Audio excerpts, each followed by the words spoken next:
Hi and welcome to Rose Red Homestead. It's the end of September. October comes next week and I went out to check our jelly supply for winter and I discovered that we only had one jar left of one of our very favorites. And this is Habanero Apricot jelly. This is a favorite. I made a lot of these to give as Christmas gifts last year and they were just rave reviews on all of them. And today we have a bonus as well because I'm going to show you how to use this jelly to make some delicious chicken wings. I've got some raw chicken wings that I just barely put in the oven, and so when everything is all said and done, I'll show you that quick recipe and then Jim and I will enjoy those for lunch. So we'll get right to this in just a moment.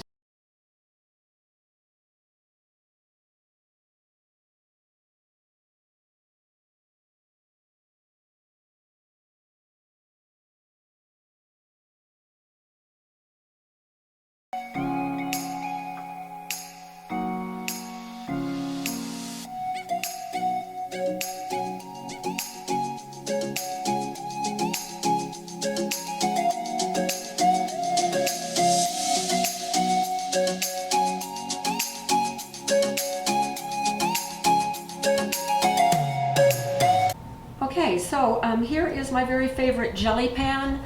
Right here I have in this jelly pan 6 cups of sugar. Now this jelly pan, I get a lot of requests as to where I got this and what is it called. This is actually called a Maslin, M-A-S-L-I-N, a Maslin pan. And I got this on Amazon, and last time I checked, which was about a week ago for one of our subscribers, it was half the price that I paid for it a year ago. So I love this pan. It just is a very wonderful pan for making jelly. Now I'm going to give you the ingredients. This recipe comes right out of the Ball canning book, the Blue Ball. So I'm just sharing their recipe. It's really a fabulous cookbook. So here's what you have to do. First of all, you need to take 2/3 of a cup of chopped apricots. Now this is, I just picked these up, or Jim picked these up for me in the store. They are dried apricots, and this is a 6-ounce package. It gave me 2/3 of a cup plus about 4 halves that I could still eat, a little snack. And then overnight, or for at least 4 hours, you soak these apricots in 1.5 cups of white vinegar. In just a moment, we're going to add this to this and stir it up. Then it takes 1/2 cup of chopped red onion, and I like to chop things pretty fine because they are suspended in the jelly itself, and so it's fun to see all the little suspensions in there. So 1/2 cup of red onion, 1/2 cup of chopped sweet bell pepper, and this was about 1/2 of a large pepper, and then 1/4 of a cup of habanero peppers. Now, here is what habanero peppers look like. Aren't they cute? But they are quite hot. And just to tell you how to chop these up, I learned the hard way never to chop chilies with my bare hands. I spent a very painful afternoon with my hands just on fire and looking through the internet trying to find relief from the capsaicin acid that is in these peppers, all peppers. And so I will only deal with these now with rubber gloves, which I did to chop these up. And then that is it. So here we go. 6 cups of sugar in the pan, and I'm going to now dump in the vinegar and the apricots. And I'm going to stir this around.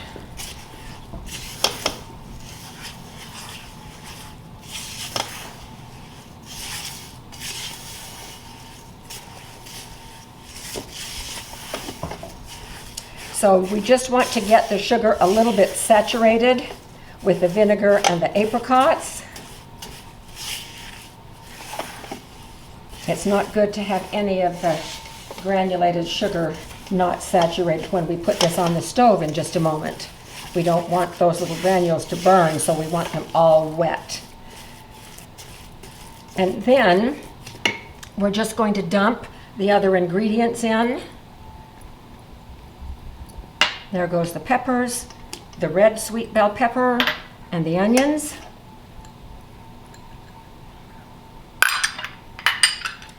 And we'll stir these into the mix. This goes really fast once we get it over on the stove, so everything needs to be ready. So, isn't that pretty? Now I want to show you one other thing too. I have all ready to go 1 3-ounce pouch of liquid pectin. Now that has to be over there by the pan when we get things boiling, because we add it and stir it, and then we time it for only 1 minute afterwards, stirring constantly. So we need to be very careful. Over on the stove, I have the pot of water that I'm going to be processing this jelly in. The clean jars are on the inside because we want to pour this into hot jars. They don't necessarily need to be sterilized, but I'm getting them hot as the water heats. And in just a few minutes, I'll take them out and put them on that rack, so they will be hot and ready by the time we're ready to put this on. So I'm going to take this over to the stove and we'll get started over there. This has been on the heat for about 2 minutes, and you can see that it's already much thinner than it was when we just barely stirred everything into the raw sugar, so the sugar is melting and liquefying. Now we have to bring this to a boil. It has to be a boil that we cannot stir down. So I'll bring you back in a few minutes when we get close to that point. This is a boil that I cannot stir down. See how it keeps boiling even when I'm stirring it? It came up pretty fast actually. So I am going to snip this pectin and put it in all at once. And now I have to keep stirring for 1 minute. Hey Siri, set timer for 1 minute. Okay, your timer is set for 1 minute. Okay, we'll stir this for 1 minute and then we'll be back. All right, I'm quickly going to pour this right into these jars. These are wet jars, and we need to leave only about 1/8 of an inch head space. It is clarified nicely. I don't like it that all the little fruit stuff is going to the top. Might have to stir this up before we process it. Let's see, let me do it this way. I'm using the only wet jars that I have left. Others have fruit in them, that's why I have kind of a mishmash here. And then I have some ball jars just in case. I'm going to keep about this much in the bottom of the pan because that's what I'm going to use for the chicken rings. That would be chicken wings, not rings. So that's going to stay right there in the bottom of the pan. So I'm going to stir these and see if I can get it to, not yet, maybe right after I get them out. Didn't do that for me last time. All right, I'm wiping off the rims just in case. Now the way that you do these wet jars is you put the gasket on the underside of the lid. This out of the way so you can see. And then you put it in place with a couple of clips.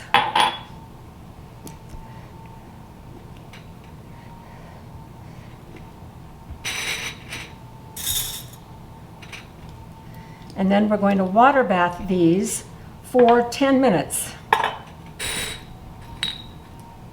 Underside with a gasket.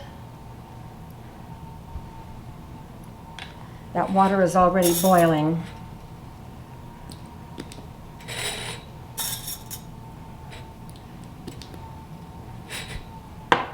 And I'm just going to put these in the canner and we'll come back when they're ready to take out. Here comes the last one. Now, they're beautiful except the fruit is all at the top. So this did not happen to me last time, and I have been thinking about what I want to do about it because I was afraid it wouldn't fix itself as we processed it. So I've kind of been practicing with a little bit that is left in this pan right here. Notice how beautifully it is setting up, and we're going to get those on the chicken wings here in just a minute. So I know that these are going to set up. So I'm going to wait until these cool just a little bit, and then I'm going to very carefully, holding the lid and the ring in place, I'm going to tip them and see if I can mix that up. So when we get to that point, I'll bring you back so that we can see if it's going to be successful. While the jelly continues to cool, I'm going to show you how quick it is to do chicken wings. Now these are not buffalo wings. These are a Southeast Asian chicken wings, so it has ginger and lime, and they're really yummy. I just took the chicken wings out of the oven, and these were a big package of Costco chicken wings, and they've already removed the tip end of the wings, and so it's all good eating meat. And so these are all browned and crispy and warm. And now I'm going to add a few things to what we have here with our leftover jelly. So the first thing that I'm going to, let me just show you everything that I'm going to do it all at once. So what I have here is 1/4 cup of fresh cilantro, and this is a tablespoon of ground ginger. Fresh ginger is so wonderful. Oh, it smells so good. And then this is the zest of 1 lime, and I'm going to add those things right in, along with a tablespoon of butter and the lime juice. I'm going to juice these 2 halves of the lime that I zested. So there goes the lime juice.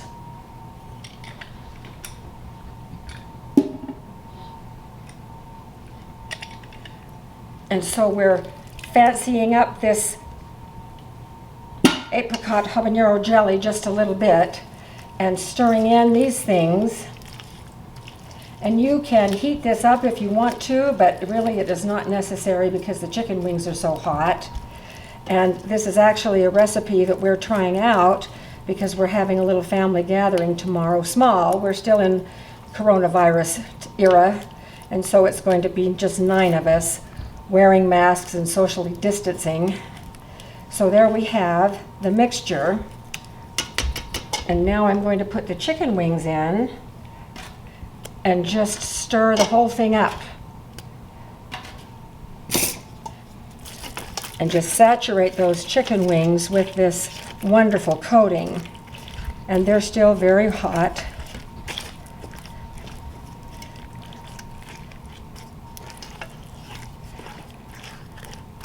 And just set them out on this plate, and they are ready to serve. So a great little appetizer, or you can fix a whole bunch of them for kind of a main dish, which is what we are going to do tomorrow. Very pretty with the red and the green.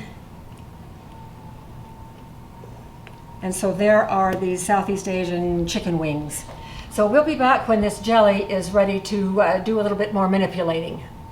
Well, Jim and I polished off that chicken for lunch, and boy, it was delicious. So we will definitely be using that for our family dinner tomorrow. So here's the outcome of the jelly.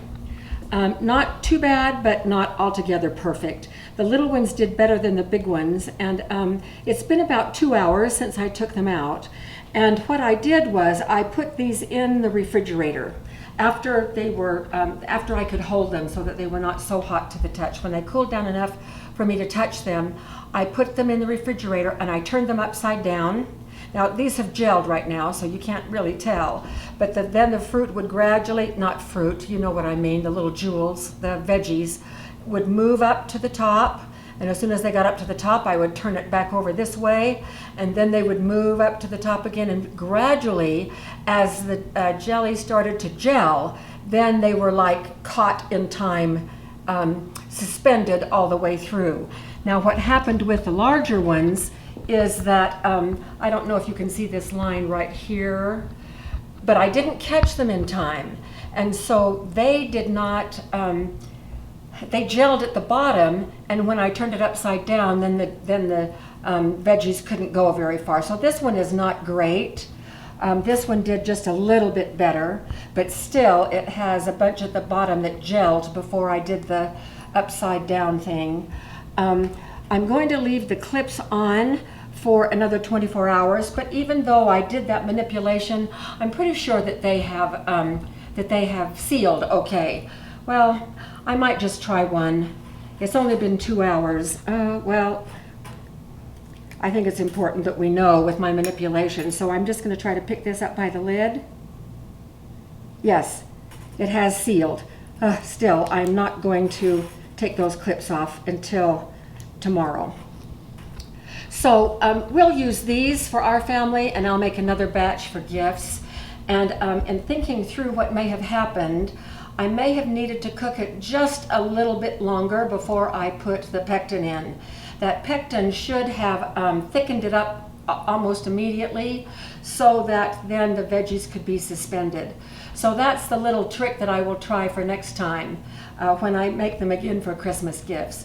But I hope that you try this recipe. It's so easy, and oh my gosh, it is so good. Just tangy and with a little bit of heat. It's just delicious. So thank you for joining us, and we'll see you again next time.